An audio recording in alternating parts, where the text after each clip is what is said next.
si un simple tic-tac pouvait réparer ta vie? Et si ce que tu appelles aujourd'hui un échec n'était pas une fin, mais un mécanisme bloqué? L'histoire que tu vas entendre n'est pas spectaculaire, mais elle parle de quelque chose que nous vivons tous, le moment où l'on croit que tout est terminé, alors que tout peut encore recommencer.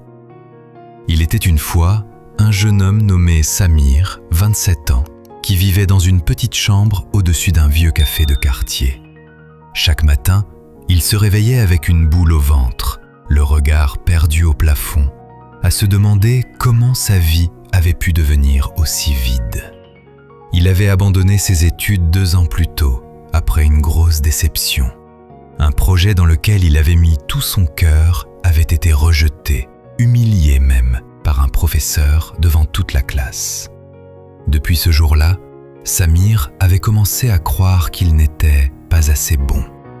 Il répétait tout le temps « À quoi bon essayer? De toute façon, ça rate toujours ». Dans sa chambre, il y avait une vieille horloge accrochée au mur, un cadeau de son grand-père, décédé quelques années plus tôt. L'horloge s'était arrêtée à 3h17. Samir ne l'avait jamais réparée. À ses yeux, c'était juste un objet de plus qui ne fonctionnait pas, comme sa vie. Un soir d'hiver, après une autre journée passée à scroller sur son téléphone, à se comparer aux autres, Samir se sentit étouffé. Il descendit au café, s'assit au fond de la salle et commanda un thé. Le patron, un vieil homme aux yeux fatigués mais chaleureux, le regarda longuement. « Tu as l'air loin, mon garçon », dit-il en déposant le verre brûlant. « Je suis juste fatigué », répondit Samir. « Fatigué d'espérer, fatigué de rater. »« Rater quoi ?»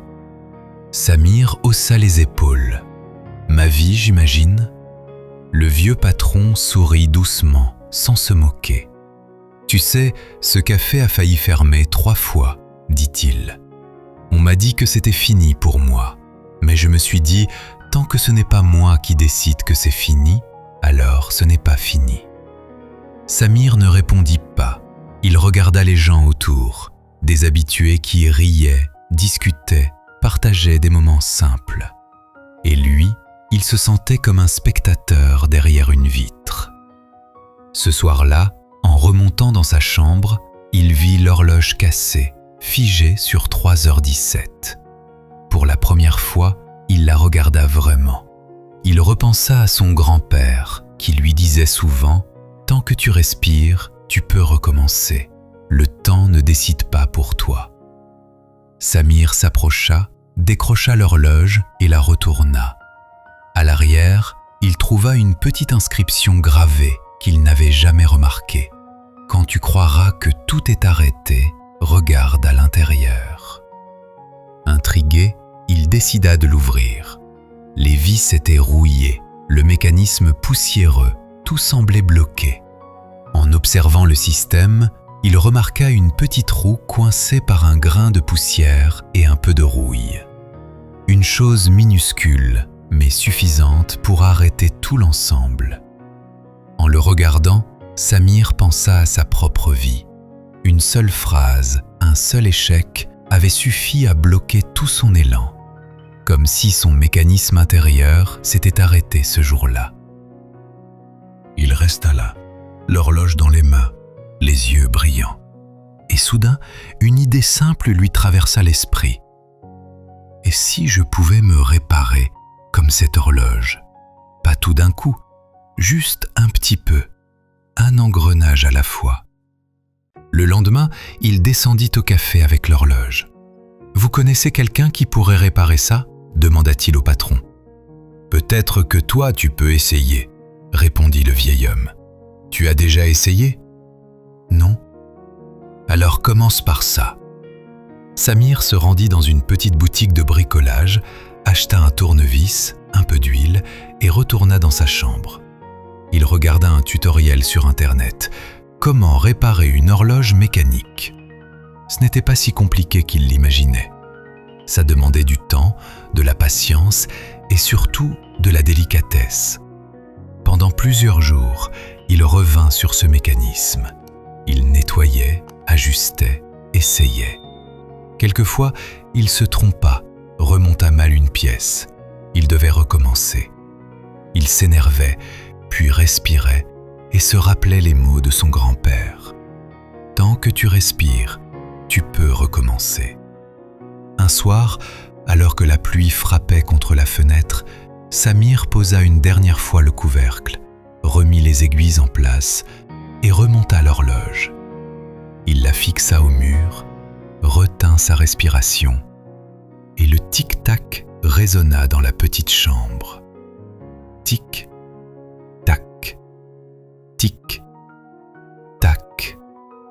Un son simple, mais pour lui, c'était comme une petite victoire. Il sourit. Pour la première fois depuis longtemps, il ressentit quelque chose de différent, de la fierté.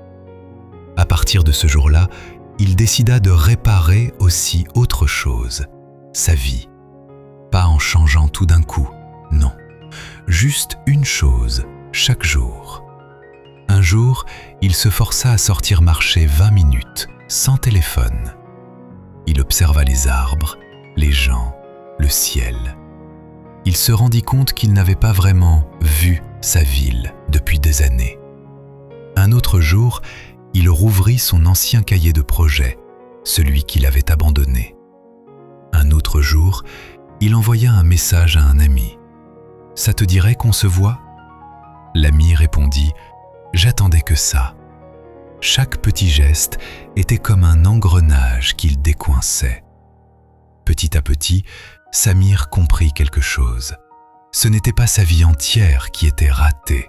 C'était seulement quelques parties qui avaient besoin d'être réparées. Le patron du café, en observant ces changements, lui proposa un jour de refaire la déco. Samir accepta.